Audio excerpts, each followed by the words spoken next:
మా మేరే బాగయ్య ఒరిజినల్ నేము. ఆర్య సమాజంలో ఆయన క్రియాశీలకంగా పనిచేసినప్పుడు సురవరం ప్రతాప్ రెడ్డి గారు ఆ రోజుల్లో ఆయనని గౌరవించి భాగ్యరెడ్డి వర్మగా ఆయన పిలవటం జరిగింది. పేరు మార్చి ఇప్పటిదాకా తిరుమవర్మన్ గారేమో బ్రాహ్మణికల్ నేమ్స్ని తెలుగులోకి మార్చారు, అచ్చ తెలుగు తమిళలోకి మార్చితే మేరే బాగయ్య ఒరిజినల్గా అచ్చ తెలుగు భాష. దాన్ని మనం గొప్పవాళ్ళం అని చెప్పడానికి ఆర్య సమాజం యొక్క భావనతోటి మేదరి భాగ్యరెడ్డి వర్మ అని మార్చుతుంది. మనకి హైదరాబాద్లో మేదరి భాగయ్య స్ట్రీట్ అని ఉంటుంది, కోటి ఉమెన్స్ కాలేజ్ పక్కన ఆ సందులోకి వెళ్తే ఆ ఏరియాలోనే మన భాగ్యయ్య గారు జీవించేవాడు. అంబేద్కర్ కంటే పెద్దవాడు. అంబేద్కర్ కన్నా ముందు నుండి హైదరాబాద్ రాజకీయాల్లో చాలా క్రియాశీలకంగా ఉన్నటువంటి వ్యక్తి. ఆది ద్రవిడ ఉద్యమంలో నాయకుడు, ఆది ఆంధ్ర ఉద్యమంలో నాయకుడు. ఇక్కడి నుండి వెళ్ళి రాజమండ్రి, కాకినాడ ప్రాంతాల్లో మీటింగులు పెట్టి ఆది ఆంధ్రులని ఆర్గనైజ్ చేసినటువంటి వ్యక్తి. అంతేకాదు ఇక్కడ అణగారిన వర్గాల ఉద్యమాన్ని నిర్మించడానికి ఆర్థిక వనరుల కొరత ఏర్పడితే రంగూన్కు పోయి, రంగూన్ అంటే బర్మా, రంగూన్కు పోయి పనిచేసి డబ్బులు సంపాదించి అక్కడ స్థిరపడ్డ తెలుగులతో మాట్లాడి, ముఖ్యంగా అగ్రహార వర్గాలతో మాట్లాడి నిధులు సేకరించి ఇక్కడ స్కూల్స్ ఏర్పాటు చేయటము, సంఘ సంస్కరణ కార్యక్రమాలు ఏర్పాటు చేయటం అనేది చేసినటువంటి ఒక గొప్ప నాయకుడు. హైదరాబాదు సంస్థానము, హైదరాబాద్ ప్రిన్సిపల్ స్టేట్, ఒక డెమోక్రటిక్ ప్రిన్సిపల్ స్టేట్. అంటే ఆయన పేరుకే రాజు, జమీందారీ వ్యవస్థ అంతా ఉంది. కానీ at the same time Mysore రాజులతో ప్రభావితమయ్యి, అట్లాగే షోలాపూర్ రాజులతోటి ప్రభావితమయ్యి, ముఖ్యంగా సాహు మహారాజు, అదేవిధంగా మన ఇంకొక రాజు పేరు మన గైక్వాడ్,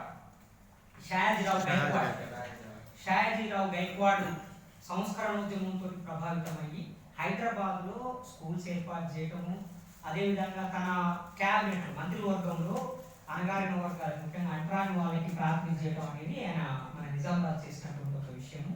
అట్లా బిఎస్ వెంకట్రావు, ఇంకా చాలా మంది ఈ హైదరాబాద్ రాజకీయాలు చాలా కీలకంగా ఉన్నారు. మేదరి బాగయ్య చాలా సీరియస్ కమిటెడ్ లీడర్. బాబుసాహెబ్ రాజకీయాల్లోకి వచ్చిన తర్వాత బాబుసాహెబ్తో కలిసి పనిచేశాడు. షెడ్యూల్ క్యాస్ట్ ఫెడరేషన్లో పనిచేశాడు. అంతకుముందు డిప్రెషన్ క్లాసెస్ అసోసియేషన్కి నాయకుడిగా ఉన్నాడు. బాబుసాహెబ్ ఇక్కడికి పిలిపించి అనేక సభలు సమావేశాలు ఏర్పాటు చేశాడు. ముఖ్యంగా దళిత వర్గాలకి విద్యని అందించడానికి నిధులు సమీకరించి ఆది హిందూ భవన్ని మనకి చాదర్ఘాట్లో కట్టడం జరిగింది. మీకు చాదర్ఘాట్లో ఆ పెద్ద బిల్డింగ్, ఓల్డ్ స్కూల్ అందులో కనిపిస్తుంది. అందులో కూడా ఒక చిన్న వివాదం ఉన్నది, అది కూడా మనం చర్చించుకోవాలి. విషయం ఏంటంటే మేదరి బాగయ్య మాల కులానికి చెందినటువంటి వ్యక్తి.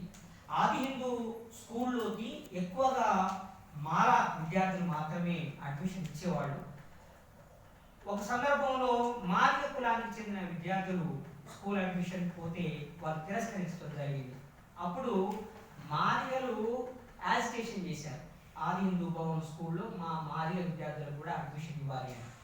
ఇవ్వడానికి ప్రభుత్వం ఒక నిర్ణయం తీసుకుంటే ఆ నిర్ణయాన్ని వ్యతిరేకిస్తూ మేదరి బాగయ్య ఆందోళన చేశాడు, రాస్తారోక చేశాడు. ఒకవైపు సామాజిక న్యాయం కావాలంటుండే మాదిగలు ఆ స్కూల్లో అడ్మిషన్ ఇస్తే వ్యతిరేకిస్తూ మేదరి బాగయ్య యాజిటేషన్ చేసి ఆంధ్రికాడ్, ఇది అబద్ధం కాదు, ఆంధ్రికాడ్ జరిగింది. అయితే ఆ ఒక ఇన్సిడెంట్ని బేస్ చేసుకొని మేదరి బాగయ్యని మనం చిన్న చూపు చూడకూడదు, ఆయన ఒక కులానికి నాయకుడు అని మాట్లాడకూడదు. అది ఒక చిన్న పార్ట్, ఒక చిన్న విషయం. ఓవరాల్గా చూసినప్పుడు మన హైదరాబాదు సంస్థానంలో ఒక ప్రజాస్వామిక హక్కుల పోరాట యోధుడిగా మనకి మేదరి బాగయ్య ఉంటాడు, బత్తుల శ్యామ్ సుందర్ ఉంటాడు, బిఎస్ వెంకట్రావు ఉంటాడు, ఇంకా చాలా మంది ఉన్నారు. వాళ్ళందరిలో అగ్రగణ్యుడు, కవి, రచయిత, చాలా గొప్ప మేధావి మేదరి బాగయ్య. సార్ ప్రశ్నలు, మీరు ద్రవిడవాదాన్ని గురించి చెప్తూ ద్రావిడులు ఇక్కడ వాళ్ళని చెప్పేసి తమిళ సౌత్ ఇండియా గురించి చెప్పారు కదా. బాలగోపాల్ ఒక సందర్భంలో మాట్లాడుతూ ఎక్కడ ఆర్యులు రాదు, ద్రావిడులు కూడా భారతదేశానికి వలస వచ్చిన వాళ్ళని మెన్షన్ చేస్తారు.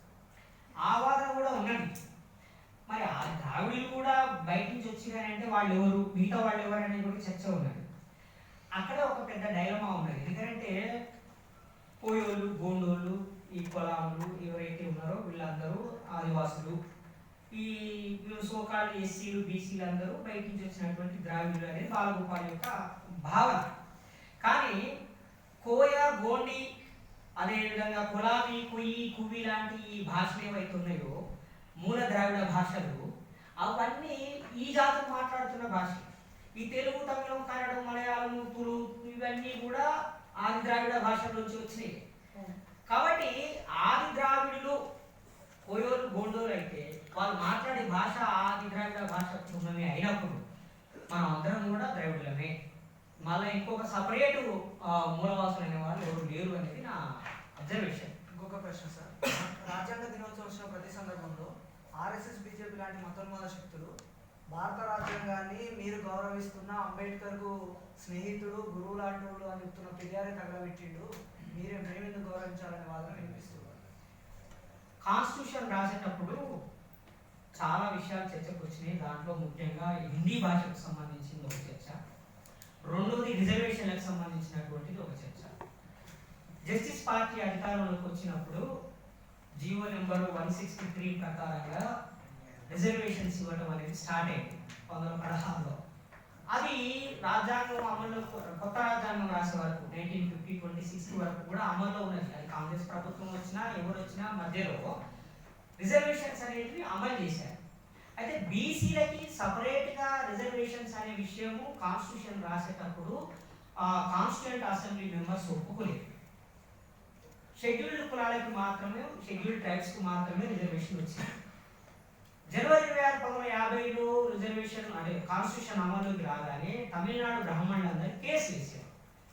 ఈ కొత్తగా వచ్చిన రాజ్యాంగం ప్రకారంగా తమిళనాడులో అమలవుతున్న, మైసూరు ప్రాంతంలో అమలవుతున్న బీసీ రిజర్వేషన్ అనేవి చెల్లవు, రాజ్యాంగ విరుద్ధం. ఎందుకంటే రాజ్యాంగంలో బీసీ రిజర్వేషన్ అనే దాన్ని పొందుపరచలేదు కాబట్టి ఇవి చెల్లవు అని వాళ్ళు తమిళనాడు హైకోర్టులో కేసు వేసి, అక్కడి నుంచి సుప్రీంకోర్టు కేసు వేశారు. సుప్రీంకోర్టు కూడా అవును రాజ్యాంగంలో లేదు కాబట్టి చెల్లదు అని చెప్పి స్ట్రక్ డౌన్ చేశారు. అంటే 1916 నుంచి అమలులో ఉన్నటువంటి బీసీ రిజర్వేషన్ అని స్ట్రక్ డౌన్ చేసినప్పుడు పెరియార్కు కోపం వచ్చింది. పెరియార్ కోపం వచ్చి ఈ రాజ్యాంగాన్ని నేను ఒప్పుకోను, అంబేద్కర్ ఈ రాజ్యాంగం రాసినట్టే నమ్మని, ఆయన కేవలం ఒక కూలీగా, ఒక జీతగాడిగా మాత్రమే పనిచేసాడు అని ఈ రాజ్యాంగాన్ని నేను తగలబెడుతున్నానని చెప్పి తగలబెట్టాడు.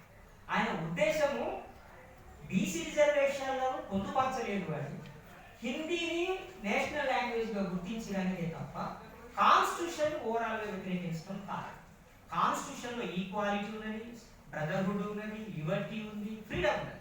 ఈ ప్రిన్సిపల్స్ అనేవి దేశం మొత్తానికి అవసరం. ఆ తర్వాత పెరియార్ మళ్ళీ ఆపేశాడు. 1970 తర్వాత చచ్చిపోయింది కదా పెరియార్. 1950లో ఆయన వ్యతిరేకించాడు, ఆ తర్వాత వ్యతిరేకించలేదు. కాబట్టి కమ్యూనిస్టులు కూడా ఇదే వాదన చేస్తారు. ఈ దేశానికి రాజ్యాంగం ఉపయోగపడకపోతే మొట్టమొదటి వ్యక్తి నేనే దాన్ని తగలబెడతానని అంబేద్కర్ అన్నాడు. అంబేద్కరే తగలబెడతానని మీరెందుకు దాన్ని ఓన్ చేసుకుంటున్నారని కమ్యూనిస్టులు అంటారు, ఆర్ఎస్ఎస్ వాళ్ళు అంటారు. రాజ్యాంగాన్ని వ్యతిరేకించే ఈ రెండు వర్గాలు వాళ్ళ వాదనకు సమర్థించుకోవడానికి ఈ సందర్భాన్ని ఉపయోగించుకుంటారు. కానీ కాన్స్టిట్యూషన్ అనేది చాలా గొప్పది, మన అందరికీ అవసరం.